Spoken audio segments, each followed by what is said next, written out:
Ya, Assalamualaikum warahmatullahi wabarakatuh.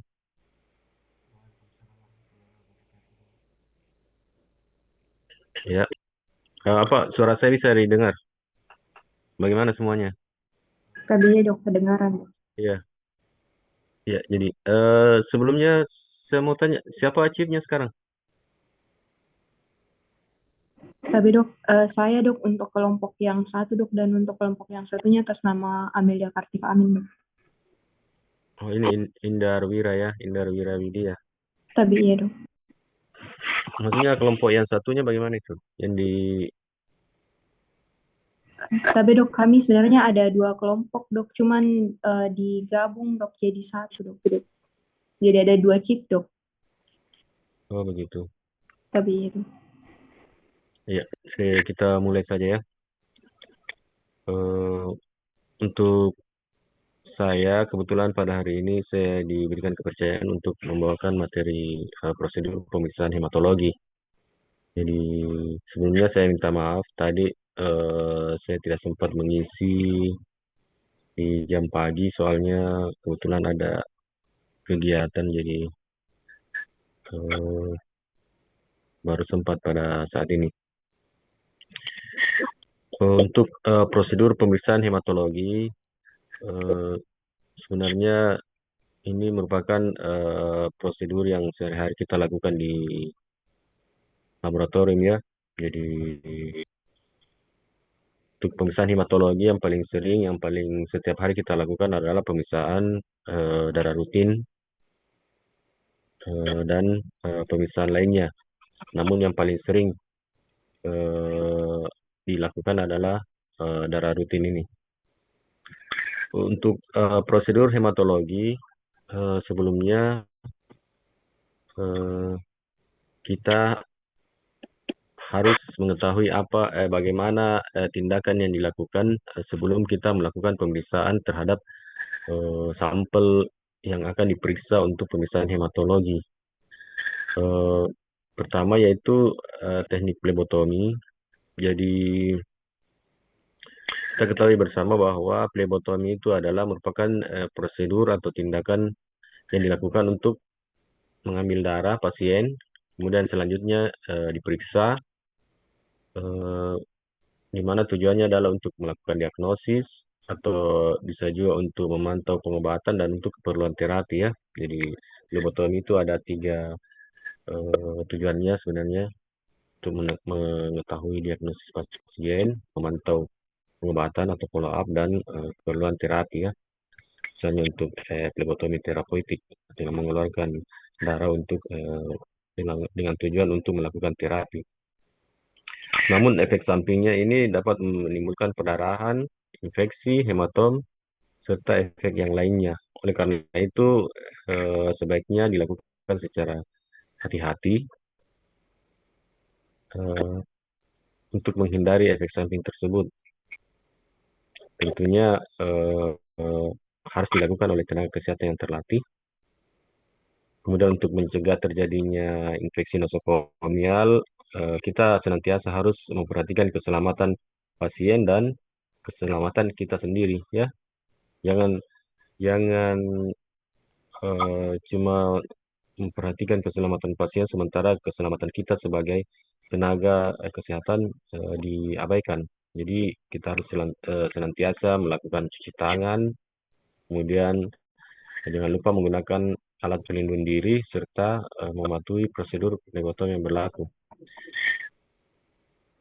Begitu juga tindakan asepsis setiap selesai melakukan tindakan serta membuang sampah medis pada tempatnya ya.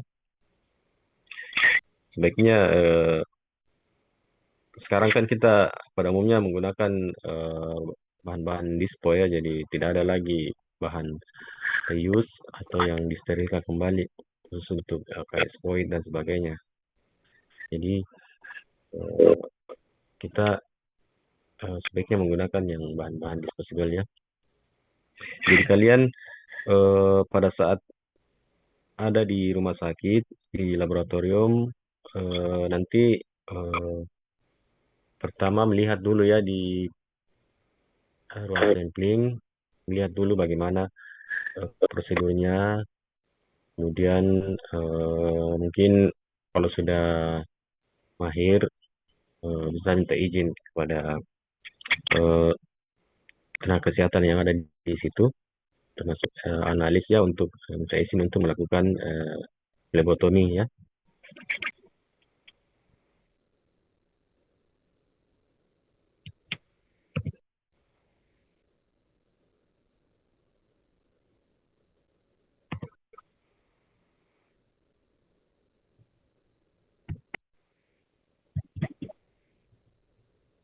Ya, jadi untuk pengambilan darah vena bisa diambil apa apa namanya paling aman itu kita mengambil di vena mediana cubitis ya. Jadi eh, pada gambar yang di sebelah kiri itu kita lihat yang ditunjuk yang segitiga ini merupakan vena mediana cubitis. Eh, ini posisinya sangat terfiksir ya, jadi aman untuk pengambilan. Sedangkan eh, vena yang lain bisa juga, tetapi rawan untuk terjadi apa namanya pada saat kita melakukan penusukan bisa venanya eh, goyang atau berpindah tempat sehingga rawan untuk eh, kegagalan dalam proses sampling. Kemudian banyak juga vena-vena yang lain yang bisa dilakukan. Yang jelas untuk melakukan pengambilan ini harus hati-hati dan usahakan tidak hematom ya. Karena kapan terjadi hematom, pasien juga biasanya merasa, oh ini kurang bagus caranya ini mengambil karena biru-biru. Jadi kalau misalnya darah sudah masuk, usahakan stabil ya, tekanannya stabil, jangan lagi didorong atau ditarik.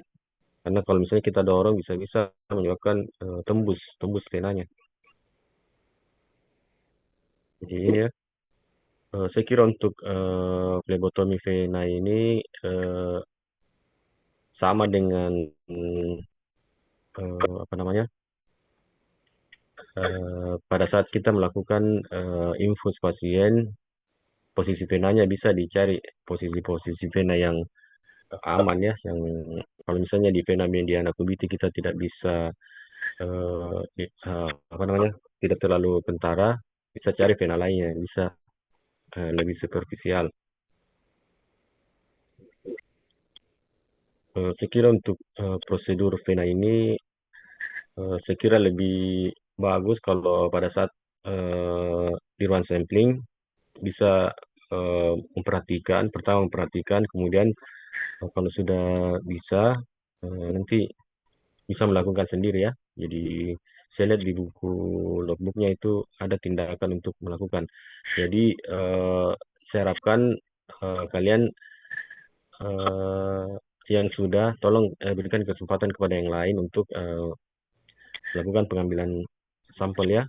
Jadi ingat bahwa kita berada di laboratorium itu untuk belajar, sekedar mengetahui, bukan untuk mengambil alih pekerjaan analis atau laboran ya. Jadi sekedar mengetahui, sudah itu kalau sudah melakukan, sudah merasakan bagaimana caranya mengambil vena, cara vena, ya sudah, kasih yang lain yang belum. Ya, kemudian ini melakukan identifikasi, saya kira bisa dibaca ini ya, jenis-jenis vena apa saja yang bisa dilakukan pengambilan tadi. Ini APD tentunya harus dipakai. Kemudian ini untuk prosedur tindakan, jangan lupa sebelum kita menusuk orang harus memperkenalkan diri dulu. Jangan tiba-tiba pasien masuk langsung kita tusuk, tidak bilang-bilang. Jadi harus eh, etikanya harus memperkenalkan diri. Jadi eh, selamat pagi atau selamat siang. Saya akan mengambil nama saya ini. saya akan mengambil darah bapak atau ibu ya. Kemudian menjelaskan tindakan yang dilakukan. Kemudian meminta persetujuan tindakan medik kepada pasien, baik lisan ataupun tertulis ya. Jadi kalau misalnya ada tindakan-tindakan yang invasif, sebaiknya kita lakukan persetujuan dulu, melakukan persetujuan tindakan medik, informed consent. Kemudian memasang ikatan pembendung tourniquet pada lengan atas, ini 7 sampai 10 cm di atas lokasi penusukan, dan minta pasien mengepal dan membuka tangan secara berulang-ulang agar vena jelas terlihat ya. Jadi nanti bisa lebih bagus kalau langsung dipraktekkan ya. Jadi ingat, ini pembendungan vena jangan terlalu erat ya, secukupnya saja untuk menunjukkan vena. Karena kalau terlalu keras, bisa menyebabkan terjadinya hematom atau lisis pada saat kita mengambil darah. Dan jangan lupa tourniquetnya ini setelah dilakukan pengambilan darah segera dibuka, karena jangan sampai terbendung terus bisa menyebabkan nekrosis pasien tangannya. Ini proses desinfeksi jangan lupa ya, desinfeksi. Kemudian meregangkan kulit di atas vena dengan jari-jari kiri supaya vena tidak mudah bergerak. Ya, ini. Saya kira lebih bagus kalau langsung dipraktekkan ya. Ini tadi jangan lupa melepaskan tourniquet, kemudian meletakkan sambil menekan kapas steril di tempat bekas tusukan dan menarik jarum dengan gerakan searah. Jadi pada saat jarum sudah ditarik, jangan lupa tekan di daerah yang sudah dilakukan penusukan, karena kadang pasien itu langsung berdiri padahal darahnya masih keluar ya, jadi harus ditekan sampai darahnya berhenti. Kemudian jangan lupa diberikan apa namanya, plester ya. Kemudian pada saat darah sudah masuk di tabung, jangan lupa dihomogenkan, dibolak-balik ya, karena itu kan di dalam tabung itu ada antikoagulan. Jadi ketika kita memasukkan darah ke dalam tabung, supaya antikoagulannya berfungsi, maka harus dibolak-balik tabungnya. Ya. Jadi ini contoh-contoh tabung yang dilakukan ya. Kalau untuk pemeriksaan darah rutin biasanya menggunakan tabung EDTA berwarna ungu. Untuk untuk pemeriksaan kimia menggunakan tabung yang tidak menggunakan antikoagulan, tabung berwarna merah. Kemudian untuk PTA-PTT biasanya kita pakai tabung warna biru, heparin, sitrat ya. Kemudian untuk pemeriksaan-pemeriksaan misalnya untuk cardiac marker dan sebagainya biasa menggunakan tabung hijau ya, untuk yang ada antikoagulan heparinnya. Nah, ini tadi posisinya ya. Kemudian untuk phlebotomi kapiler, ini biasanya untuk pemeriksaan apa namanya, yang strip ya, yang strip atau yang rapid test bisa menggunakan kapiler kalau pemeriksaannya cuma satu macam. Karena kalau banyak pemeriksaan biasanya menggunakan banyak sampel tentunya tidak cukup ya. Jadi kalau untuk misalnya pemeriksaan GDS saja atau pemeriksaan satu macam pemeriksaan rapid test saja bisa menggunakan kapiler. Kemudian pada bayi juga, bayi baru lahir biasanya kita agak susah mendapatkan sampel vena. Biasanya bisa menggunakan kapiler, tetapi ini harus cepat ya dimasukkan ke dalam tabung supaya darahnya tidak membeku. Saya kira untuk prosedurnya mungkin bisa dibaca ya, karena ini bisa langsung dipraktekkan. Nah ini untuk kapiler bisa dilakukan di ujung jari. Kemudian kalau bisa kalau darah keluar, setelah darah keluar jangan langsung itu diperiksa, dihapus dulu, kemudian kita tekan lagi sampai keluar darah. Nah, itu yang akan dilakukan pemeriksaan. Bisa di ujung jari, bisa di cipin telinga. Nah, ini pada bayi, bisa di daerah tumit ya. Sedangkan untuk plebotomi arteri, ini biasanya kita lakukan untuk kalau ada permintaan analisa gas darah. Arteri ini sebenarnya lebih gampang kita identifikasi karena kita melakukan pengambilan sampel pada daerah yang berdenyut. Jadi sebelum kita mengambil darah, kita identifikasi dulu arteri-arteri yang agak superficial ya. Jadi biasanya kita ambil pada arteri radialis. Pertama-tama itu kita lakukan penekanan daerah arteri yang kita cari daerah yang paling kuat denyutannya. Kemudian kita tandai daerah tersebut untuk melakukan penusukan.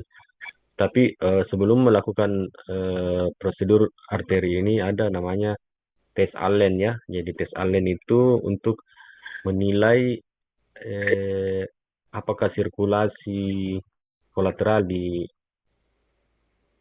jari-jari pasien itu normal atau tidak. Tes Allen itu dilakukan dengan melakukan penekanan pada pergelangan, kemudian kita lihat tekan sampai tangan berwarna putih ya atau pucat.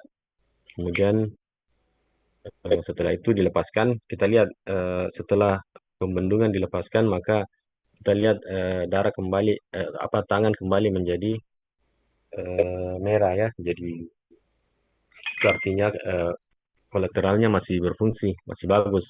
Tapi kalau ada orang dengan gangguan kolateral, maka setelah dilakukan pembendungan, pada saat pembendungannya dibuka, tetap pucat. Jadi itu tidak boleh dilakukan pengambilan arteri ya, karena rawan terjadi komplikasi ya, yang menyebabkan nekrosis. Saya kira untuk tindakan ini sama dengan tindakan yang lain, kita tetap melakukan prosedur asepsis, kemudian untuk petugas tetap hand hygiene,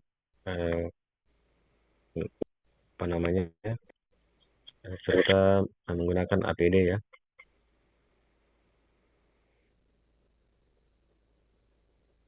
Untuk penusukan arteri ini biasanya kita menusuk dengan sudut 45 sampai 60 derajat. Jadi kemiringannya kalau di arteri radialis itu kita menggunakan penusukan sekitar 45 sampai 60 derajat. Sedangkan untuk arteri femoralis biasanya karena dia agak dalam, maka posisi jarum itu biasanya tegak lurus di 90 derajat. Karena dia agak dalam, kita tusukkan masuk ke dalam arteri femoralis sampai darahnya masuk ke dalam jarum. Kita bisa lihat darahnya itu akan naik sendiri, jadi karena dia akan tekanannya tinggi sehingga tanpa ditarik pun darahnya akan naik sendiri. Itu yang membedakan dengan darah vena ya. Kalau vena nanti kita tarik baru masuk. Kalau ini tanpa kita tarik pun darahnya akan naik sendiri.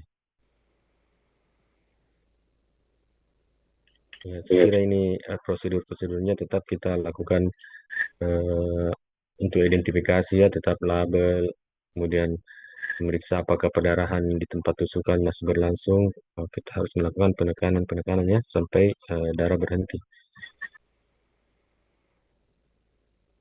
Ini khusus untuk darah arteri harus dilakukan pemeriksaan dalam waktu 15 menit. Bila akan ditunda atau dilakukan rujukan, maka masukkan dulu sampel ke dalam wadah kontainer yang berisi air es. Saya kira ini gambar ya bisa dilihat posisi jarumnya diperhatikan antara 45 sampai 60 derajat. Mudah-mudahan pada saat stase di lab di Syekh Yusuf ada permintaan AGD sehingga kalian bisa melihat prosedurnya ya secara langsung karena mungkin beda kalau misalnya kita baca dengan melihat secara langsung itu akan jauh lebih eh, bagus. Ini contoh interpretasi untuk analisa gas darah. Jadi bisa dilihat pH-nya, terus PCO2 dan eh, HCO3. Kapan dikatakan asidosis, kapan dikatakan alkalosis, ya kapan asidosis respiratorik, kapan asidosis metabolik, alkalosis respiratorik, alkalosis metabolik. Saya kira kalian sudah terima materinya ya. Jadi eh, bagus kalau pada saat ada pemeriksaan kita langsung lakukan interpretasi. Jadi tidak apa namanya, tidak mengambang. Nah ini kalau kita cuma baca seperti ini agak susah kalau kita mau hafal. Bagus kalau kita langsung ini ya. Jadi mungkin siapa tahu ada yang dapat apa namanya tugas untuk laporan kasus. Ya mudah-mudahan ada hasil pemeriksaan AGD kita lakukan ini laporan kasusnya.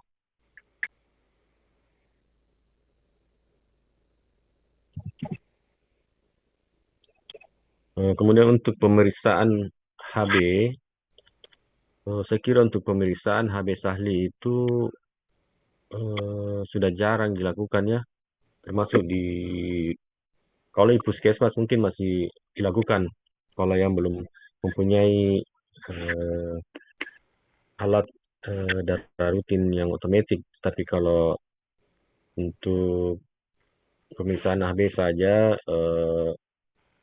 kadang di puskesmas masih menggunakan HB Sahli. Jadi prinsipnya itu kita menggunakan HB meter ya. HB meter itu mungkin ada yang pernah lihat gambarnya. Saya lupa ini.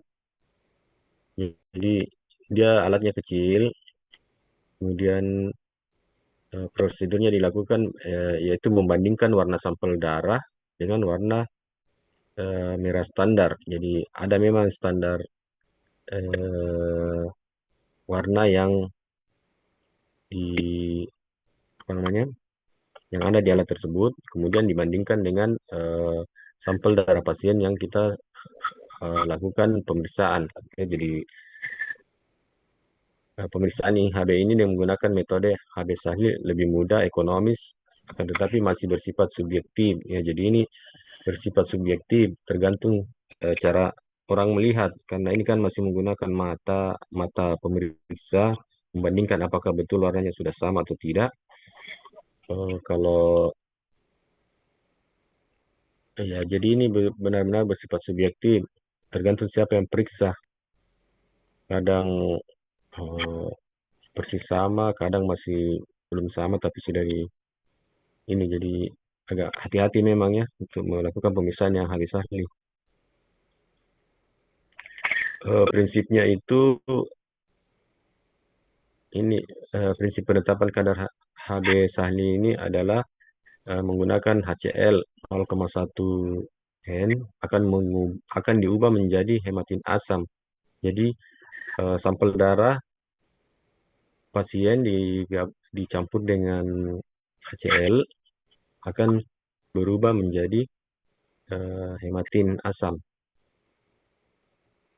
Kemudian warna yang terjadi dibandingkan dengan warna standar yang ada secara visual. Jadi tadi saya sudah jelaskan, jadi eh, darah pasien yang sudah dilakukan pencampuran dengan HCl diaduk kemudian dibandingkan dengan warna standar yang ada.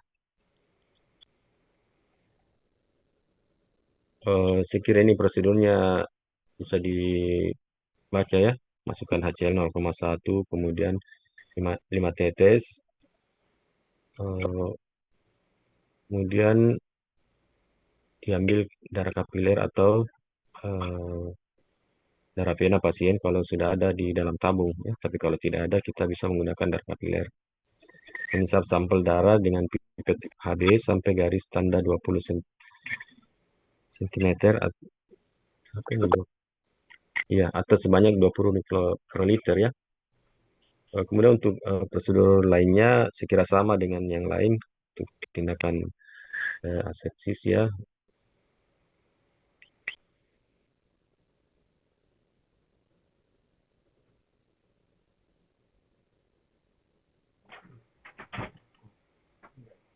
Ya.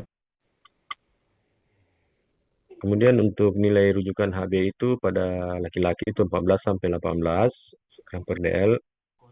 Kemudian pada bayi itu biasanya apalagi kalau bayi baru lahir bisa sampai 16 sampai 25 ya. Karena namanya.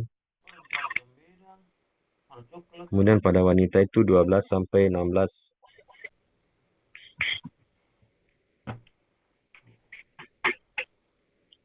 Kemudian untuk hitung jenis leukosit, biasanya untuk menghitung jenis leukosit itu kita melakukan sama dengan proses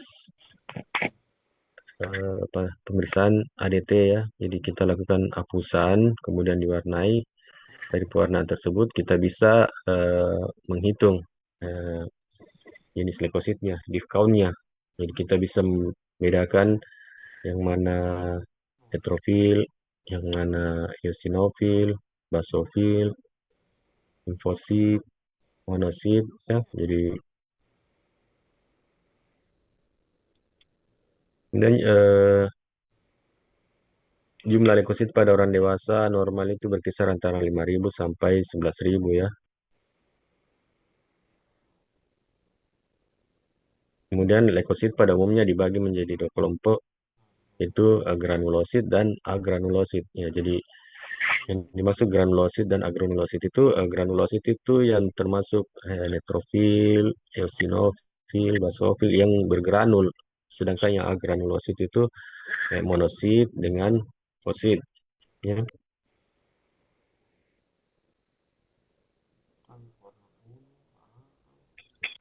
Untuk pemeriksaan leaf count digunakan untuk mengetahui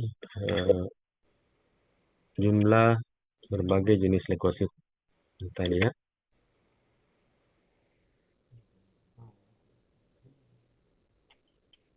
Nah, ini untuk kenapa kita biasanya ada dokter minta yang 3 div atau 5 div.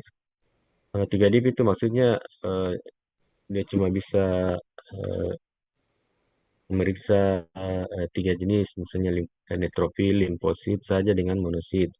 Sedangkan kalau untuk yang 5 div itu bisa membedakan neutrofil, limfosit, monosit, eosinofil dan basofil ya. Jadi bisa ada 5 jenis sel yang bisa dia deteksi. Sedangkan untuk alat dengan alat 3 div itu biasanya cuma bisa mendeteksi neutrofil dengan limfosit dan monosit ya.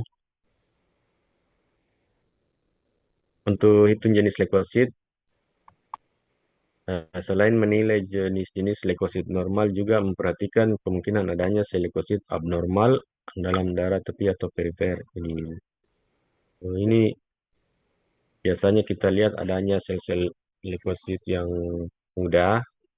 Biasanya itu kita temukan pada pasien-pasien dengan keganasan hematologi ya. Jadi misalnya leukemia, bisa kita lihat adanya sel-sel leukosit yang sel-sel mudah ya, sel-sel apakah itu limfoblas atau myeloblas. Jadi semua sel-sel yang beredar di periferi itu merupakan sel-sel yang sudah matur atau dewasa. Jadi kalau ada kita temukan sel-sel muda di dalam apusan itu kemungkinan ada proses keganasan hematologi ya. Nah ini kita bisa lihat bentuk-bentuknya. Jadi nanti kalau ada waktu, misalnya pas ada pembacaan HDT, bisa nanti sambil melihat juga morfologi-morfologi sel-sel ya. Jadi, kalau misalnya mikroskop kosong ya bisa, silakan silakan banyak slide di situ bisa diintip. Eh, ada juga kalau di Syekh Yusuf itu ada mikroskop yang bisa connect dengan komputer, jadi bisa kita langsung lihat di layar ya. Tidak apa-apa kalau pada saat mikroskopnya kosong, kalian bisa buka ya. Jadi ini neutropil ini segera bisa lihat di penonton ya, bagaimana gambar neutropil. Neutropil itu ada beberapa segmen-segmennya ya. Jadi, kemudian eosinofil itu ciri khasnya ini biasanya segmennya tidak terlalu banyak, paling dua, dengan granul yang agak kemerah-merahan. Sedangkan untuk basofil itu eh,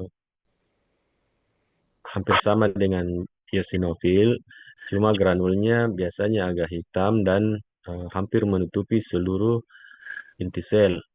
Jadi seolah-olah kayak inti sel tidak kelihatan tertutupi oleh granul. Kemudian untuk limfosit itu biasanya mononuklear ya, jadi intinya cuma satu, tidak ada segmen. Kemudian untuk monosit hampir sama dengan neutrofil, cuma eh, biasanya dia ukurannya lebih besar dengan bentuk yang menyerupai eh, kacang atau ginjal gitu ya. Jadi tidak tidak ada lekukan di segmennya.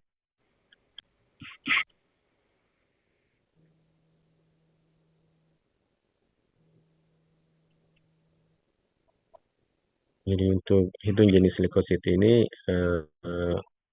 kita bisa apa namanya hitung persentasinya masing-masingnya, berapa persen neutrofil, berapa persen limfosit, kemudian berapa persen monosit, eosinofil, basofil. Eh, saya kira untuk pemeriksaan hitung jenis leukosit ini kita bisa langsung bandingkan dengan hasil darah rutinnya ya. Jadi di hasil darah rutin itu apalagi yang 5 biasanya sudah lengkap di situ angka absolutnya dan angka persentasenya. Jadi misalnya leukosit 10.000,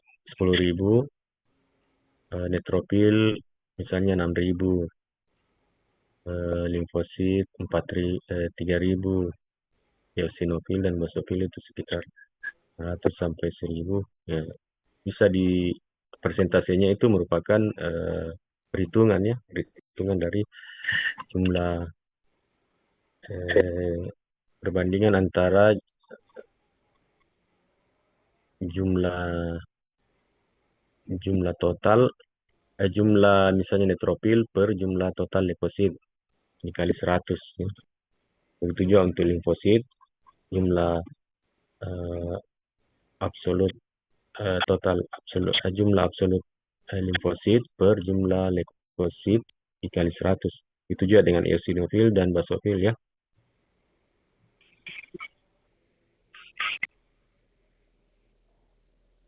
Jadi prinsip pemeriksaan untuk hitung jenis ini, menghitung jenis leukosit sediaan apus yang dibuat pada kaca objek dengan pewarnaan tertentu. Jadi biasanya menggunakan pewarnaan GMSA. Sediaan apus yang dibuat dan dipulas dengan baik merupakan syarat untuk mendapatkan hasil pemeriksaan yang baik ya. Tentunya dengan prosedur yang sesuai, kita bisa mendapatkan hasil apusan yang bagus.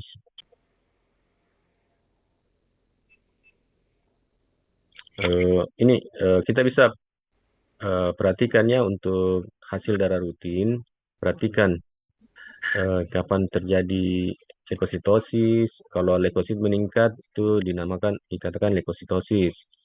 Itu juga kalau jumlah leukosit menurun, dikatakan leukopenia. Begitu juga kalau neutrofil saja meningkat, neutrofilia. Kemudian kalau misalnya neutrofilnya rendah, neutropenia. Limfosit tinggi itu limfositosis atau limfopenia.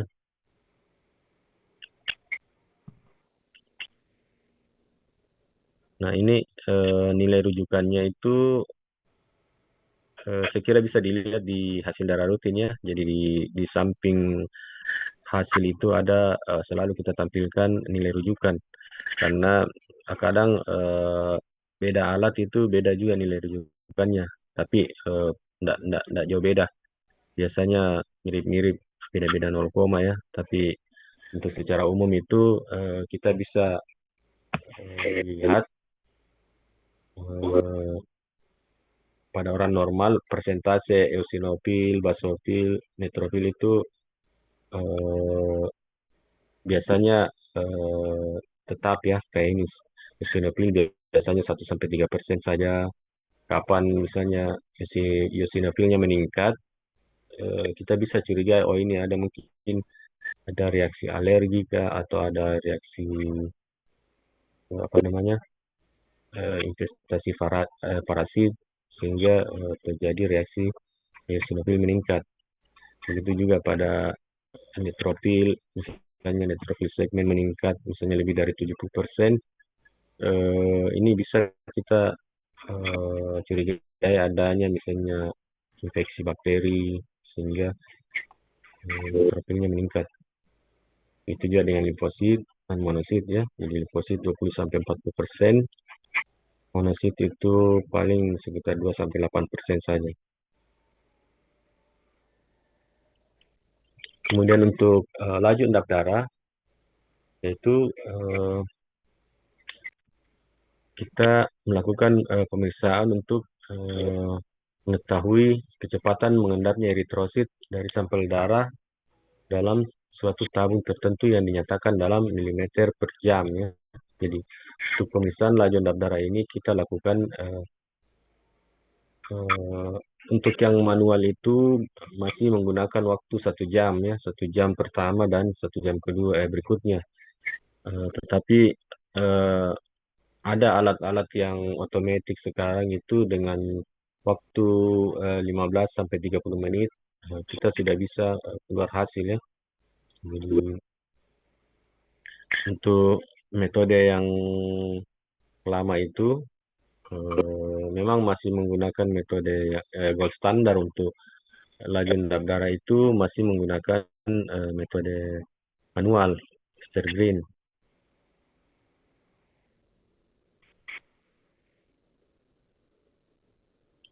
Ya, jadi ini pengukuran jarak dari bagian atas, bagian eritrosit yang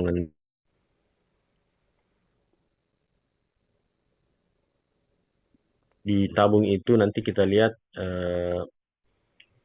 laju pengendapannya ya. Jadi akan kalau pada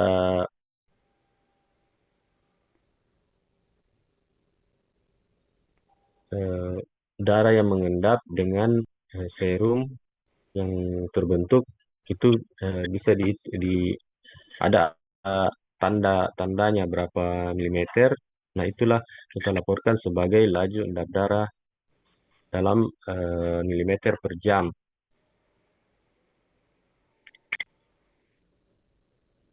Saya kira untuk proses pengendapan ini materinya yang bisa kita baca. Kemudian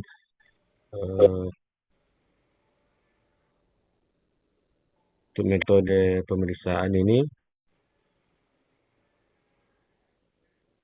kita pakai tabung Winthrop atau tabung Westergren. Saat metode Winthrop itu memasukkan darah yang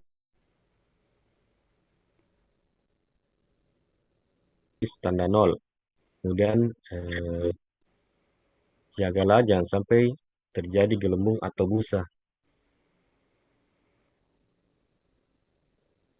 Biarkan Bentrop itu dalam posisi tegak lurus selama 60 menit, jadi 1 jam ya.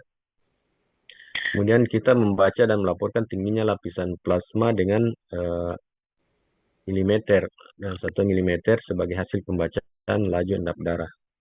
Ya, jadi saya kira untuk pemeriksaan laju endap darah ini prinsipnya prosedurnya sederhana, eh, dengan menggunakan metode Winthrop atau metode Westergren. Sedangkan untuk yang semi otomatis itu biasanya ada alatnya khusus dengan tabung khusus juga. Untuk laju endap darah biasanya kita menggunakan tabung hitam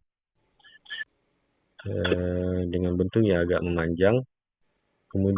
Tapi untuk alat-alat sekarang ada alat-alat yang terbaru bisa menggunakan tabung EDTA juga ya. Jadi setelah kita lakukan pemeriksaan darah rutin, kita bisa lanjut pemeriksaan laju endap darah dengan sampel yang sama. Tapi itu masih terbatas alat-alat yang belakangan ya. Tapi untuk yang alat-alat yang laju endap darah yang dulu-dulu masih menggunakan tabung hitam. Jadi tentunya menggunakan sampel yang lebih banyak lagi. Karena selain tabung untuk kalau kita mau periksa darah rutin, kita pakai tabung EDTA. Kalau untuk ditambah dengan pemeriksaan laju endap darah, kita menggunakan tabung hitam.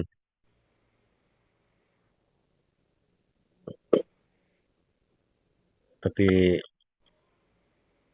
seiring teknologi yang berjalan, belakangan ini eh, sudah ada alat yang bisa menggunakan tabung EDTA ya. Jadi bekas sisa sampel dari pemeriksaan darah rutin kita bisa lakukan pemeriksaan laju endap darah. Tapi itu masih terbatas alatnya ya. Untuk nilai rujukan biasanya laki-laki itu 0 sampai 20 mm per jam, kemudian perempuan 0 sampai 15 mm per jam. Kapan dikatakan meningkat? Ketika lebih dari itu ya. Jadi ketika laju endap darahnya meningkat, kita bisa curigai ada beberapa macam penyakit yang bisa menyebabkan peningkatan LED, termasuk infeksi, bisa disebabkan karena anemianya atau penyakit lain yang mendasari. Jadi prinsipnya adalah jumlah eritrosit kurang dari normal. Ketika jumlah eritrosit itu kurang, maka tentunya secara logika kita bisa eh, apa namanya kita bisa lihat bahwa ketika jumlah eritrosit kurang, maka kecepatan mengendap itu akan lebih cepat ya. Jadi beda ketika jumlah eritrositnya banyak atau normal, maka waktu yang dibutuhkan untuk mengendap tentunya lebih lama.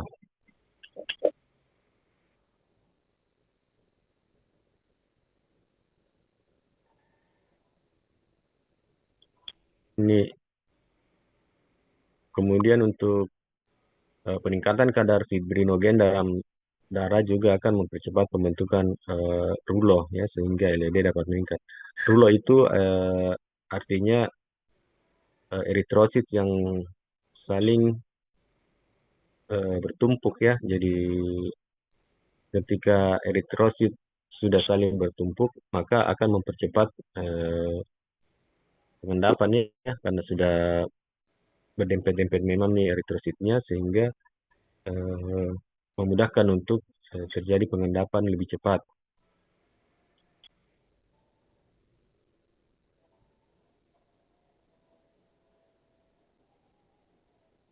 Ya, saya kira ini untuk penyebab LED menurun atau meningkat, saya kira bisa dibaca ya, bisa dibaca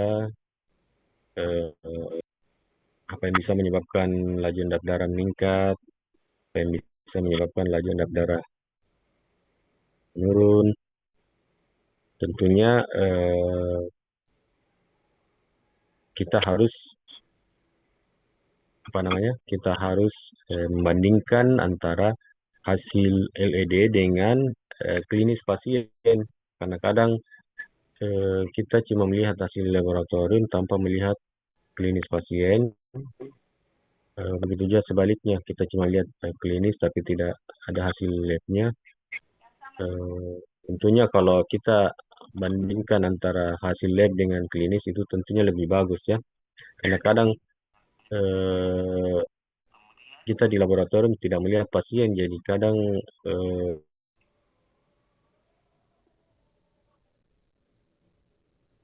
melakukan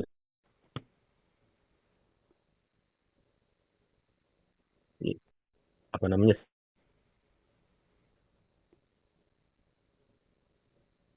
kita tidak perlu lagi melakukan pengulangan pemeriksaannya, karena terkadang hasil pembacaan dari alat itu biasanya eh, sering juga mengalami apa namanya error, bisa disebabkan karena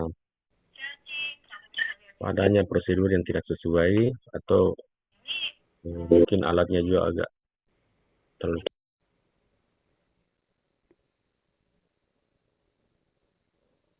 ganggu apa namanya kelainan dalam pemeriksaan. Tetapi kalau sepanjang sesuai, kemudian klinis pasien sesuai dengan hasil, ya tentunya hasil bisa dikeluarkan. Tadi ya, yang di sebelah kiri ini adalah tahapan pengendapan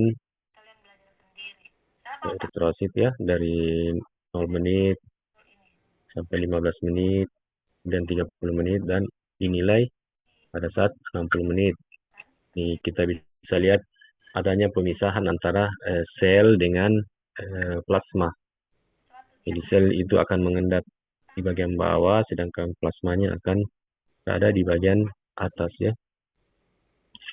Kemudian untuk gambar yang sebelah kanan ini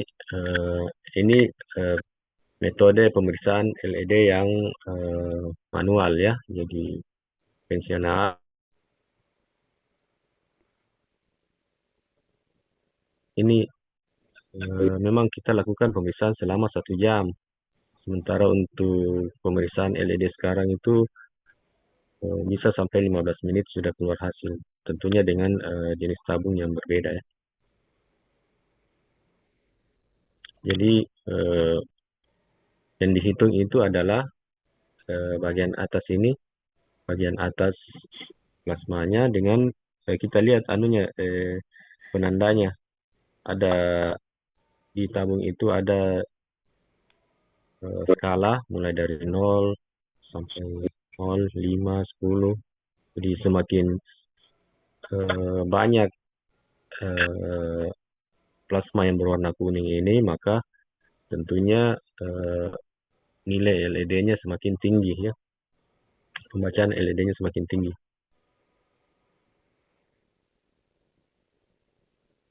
Kemudian untuk profil pembekuan darah, saya kira ini sering juga dilakukan pemeriksaan ya. Jadi kita kenal bleeding time, masa perdarahan, ya, BT. Jadi sering kita berapa BT-nya, berapa CT-nya, CT-BT-nya ya. Jadi CT itu namanya clotting time, kemudian BT itu bleeding time ya. Jadi kalau lihat hasil pasien CT, BT, itu berarti clotting time dan bleeding time. Bleeding time itu adalah waktu masa perdarahan. Jadi masa di mana mulai berdarah sampai berhenti berdarah ya. Kemudian untuk clotting time, masa di mana darah mulai membeku di dalam tabung ya. Jadi beda antara bleeding time dan clotting time itu ya. Kemudian untuk bleeding time ini sering saya kira ini waktu di preklinik kita sudah lakukan ini cara IV dengan cara DUP ya. Kalau IV itu di bagian kita lakukan penusukan di lengan bawah ya. Kemudian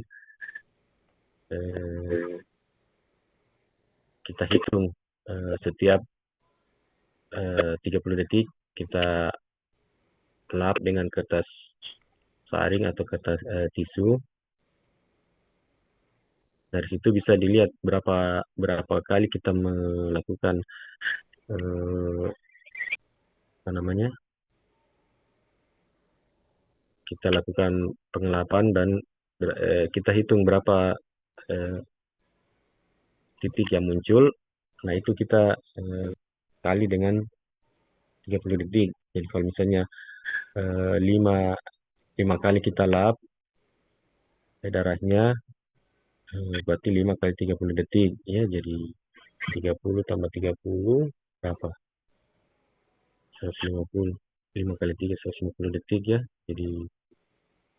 Jadi waktu perdarahannya misalnya 5 titik, berarti 5 kali 30 detik, berarti 150 detik itu berapa? 2 menit lebih ya, 2 menit sampai 2 menit 30 detik.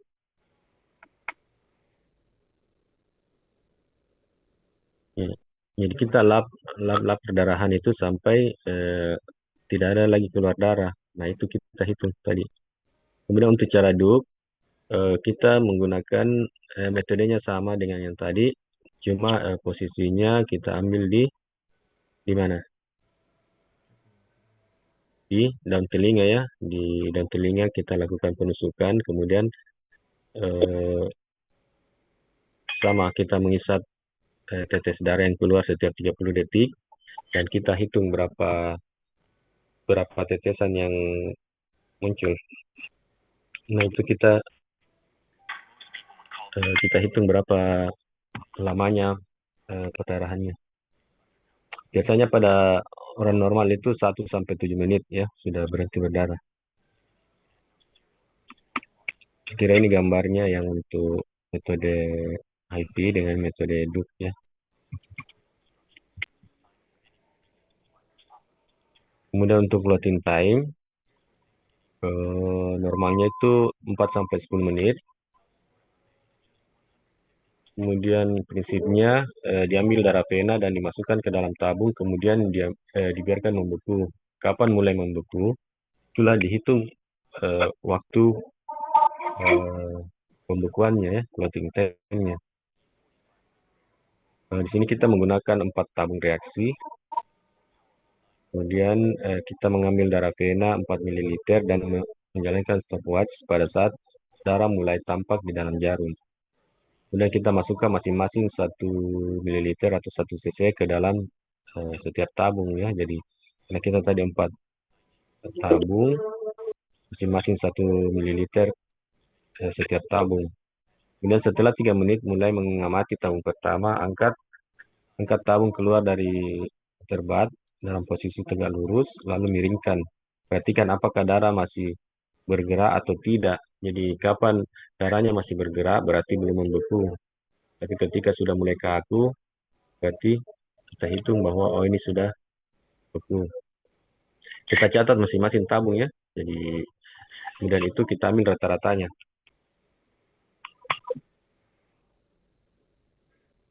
Kemudian untuk ini sudah jam berapa ya? 1 jam deh. Karena masih banyak ini.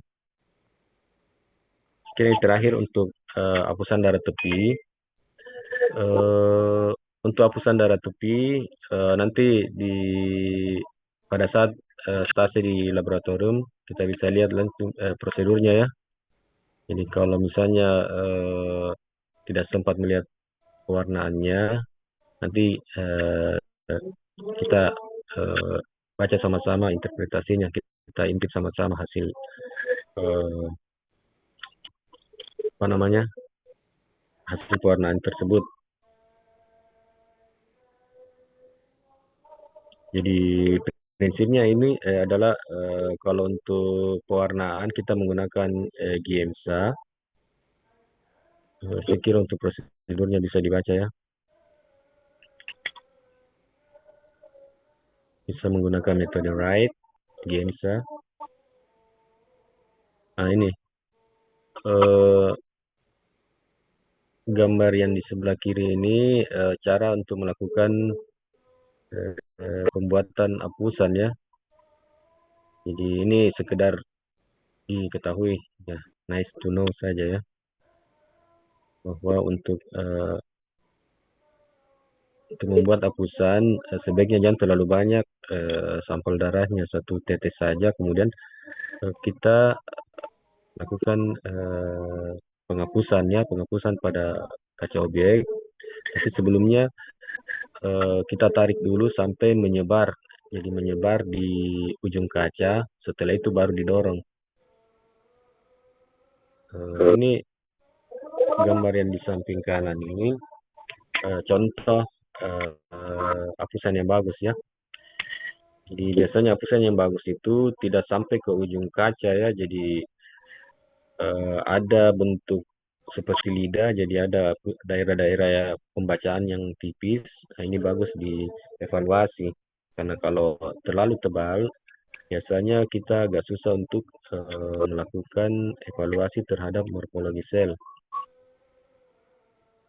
Jadi yang dievaluasi pada hapusan darah tepi itu, kita untuk eritrosit, pertama kita lihat ukurannya. Apakah ukurannya normal atau normositik atau eh, kecil ya, mikrositik atau makrositik. Kemudian bentuknya, apakah dia bikongkap bundar, di mana di bagian tepi lebih merah daripada bagian sentralnya ya. Jadi eh, kenapa dia bentuknya seperti bikongkap? Supaya dia bisa lebih elastis ketika melalui pembuluh darah. Makanya itu dia bentuknya eh, elastis ya, jadi bisa berubah bentuk sesuai dengan eh, pembuluh darah yang dilewati. Tapi secara umum bentuknya itu di tepinya lebih merah daripada sentralnya. Jadi kita bisa bayangkan kayak donat, di tengahnya agak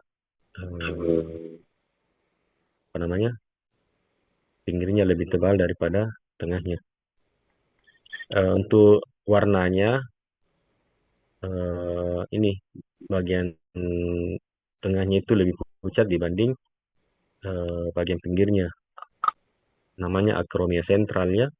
Jadi luasnya itu antara sepertiga sampai seperdua kali diameter eritrosit. Jadi bagian tengahnya itu antara sepertiga sampai setengah diameter. Ketika lebih luas dari itu, lebih dari setengah, maka ini yang dinamakan hipokromik ya. Biasanya pada pasien-pasien anemia. Kemudian yang dievaluasi juga itu benda-benda inklusi. Benda-benda inklusi itu bisa seperti parasit malaria, inclusion body, pada eritrosit. Jadi ketika kita melakukan pemeriksaan hapusan darah tepi, kemudian kita dapatkan ada parasit malaria di dalam eritrosit, maka itu harus dilaporkan sebagai benda inklusi. Kemudian distribusinya apakah merata atau tidak. Kalau merata biasanya eh, posisi darah di dalam hapusan itu biasanya jaraknya merata ya, sama. Tapi kalau terjadi aglutinasi atau rulo, maka biasanya posisi eritrosit itu biasanya berkumpul-kumpul, bergerombol atau lengket satu sama lain.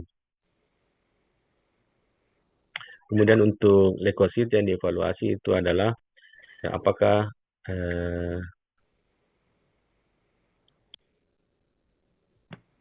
berapa jumlah sel polimorfonuklearnya, PMN-nya, dan berapa MN-nya.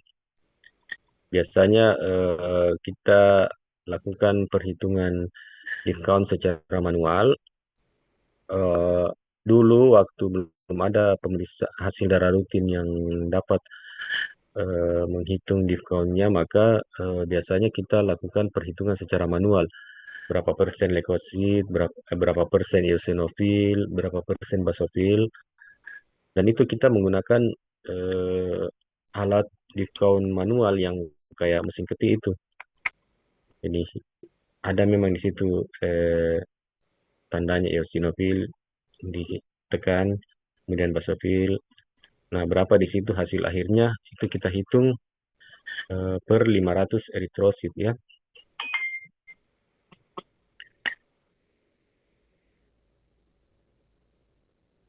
Tapi kalau untuk di hapusan darah tepi, kita bisa menghitung secara rata-rata yang mana lebih banyak, apakah limfosit lebih banyak daripada neutrofil atau neutrofil lebih banyak daripada limfosit.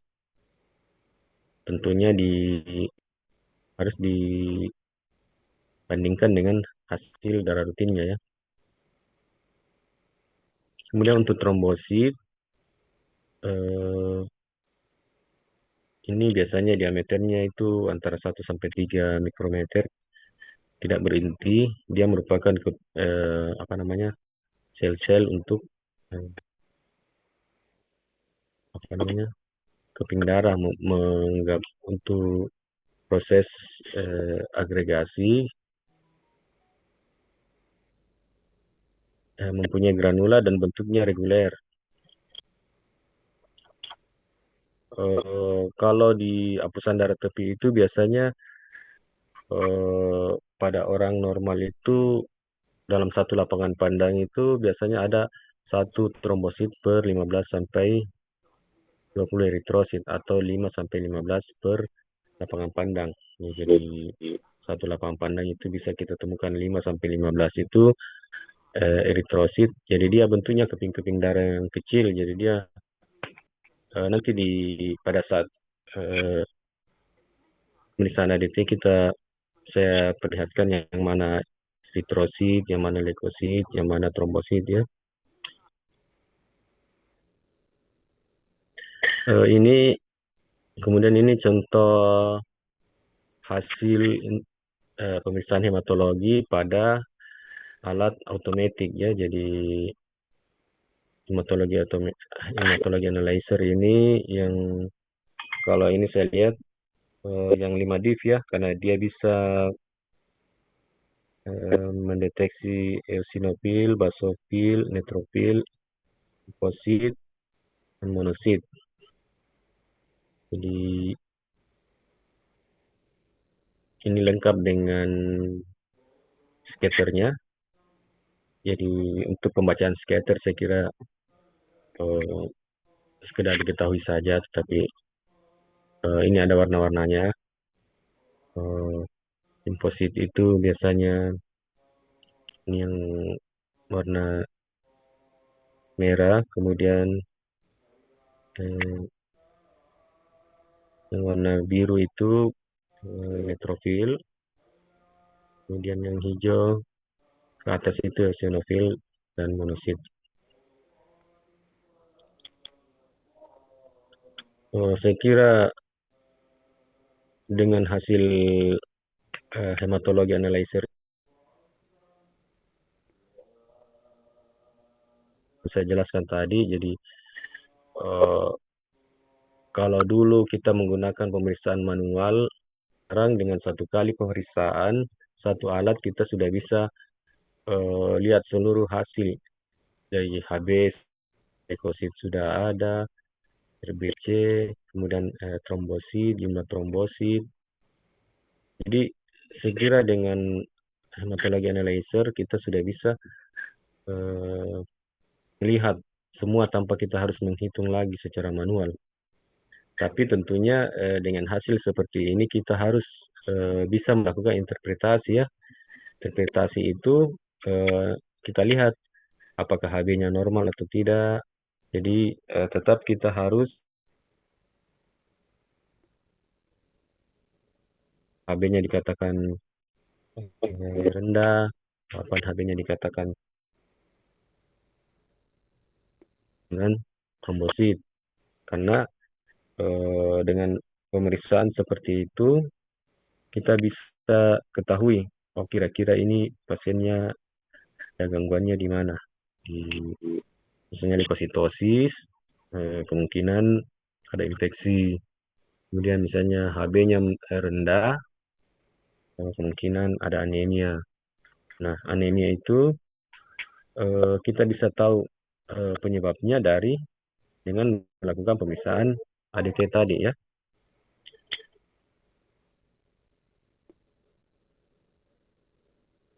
Efisiensi, kurangnya bahan bakunya, atau anemia disebabkan karena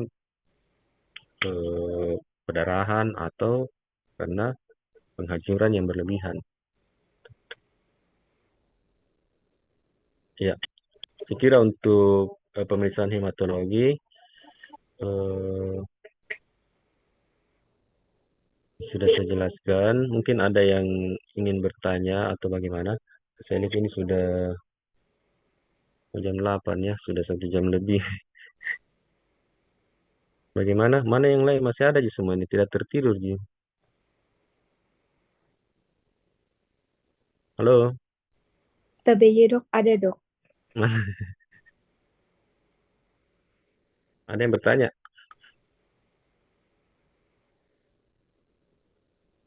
Tidak ada Ji. Untuk Ji, jadi besok jadinya berapa orang? Karena saya lihat tadi Dokter Nelly katanya ada tambahan 3 orang ya, atau gimana itu? TBY dok, ada tambahan 2 orang dok. Jadi 9 orang besok di Rumah Sakit Sheikh Yusuf. Total 9 orang. Terus di Plamonia TB, berapa? TB dok yang di Pelamonia 10 orang dok. 10 tambah 19 ya semua ya. Labuan Baji TBY dok, tidak. TB dok di Labuang Baji tidak ada dok. Tidak ada. Iya, jadi nanti besok kalau bisa jangan kalau kalau bisa jangan bergerombol ya, karena kalian agak banyak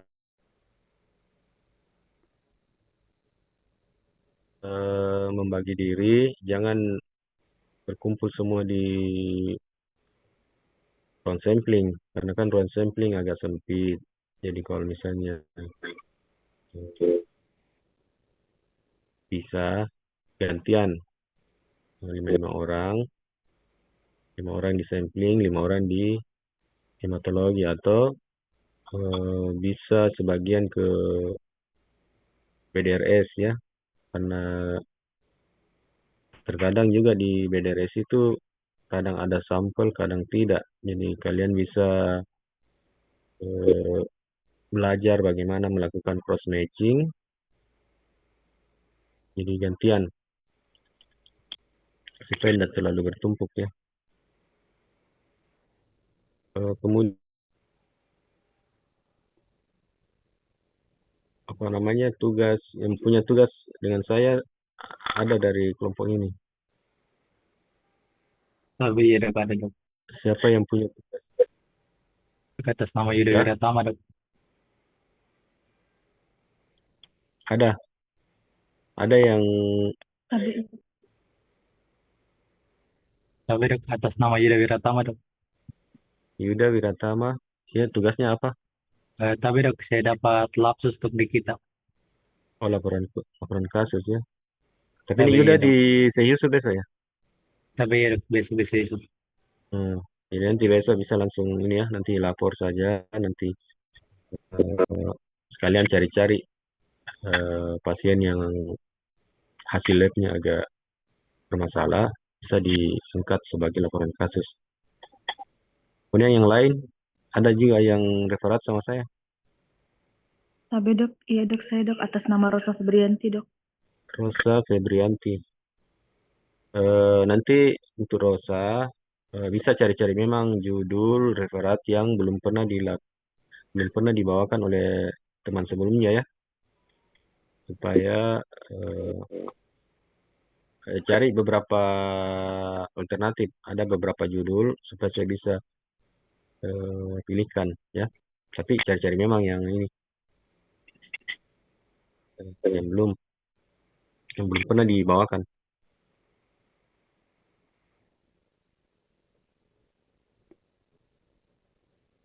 Untuk dari saya mungkin cukup sekian ya. Sampai ketemu besok di rumah sakit bagi yang di Syekh Yusuf ya. Saya kira untuk materi orientasi pada malam ini saya akhiri. Wabillahi taufiq wal hidayah. Wassalamualaikum warahmatullahi wabarakatuh.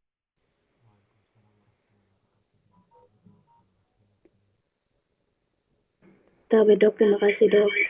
Ya, izin live ya.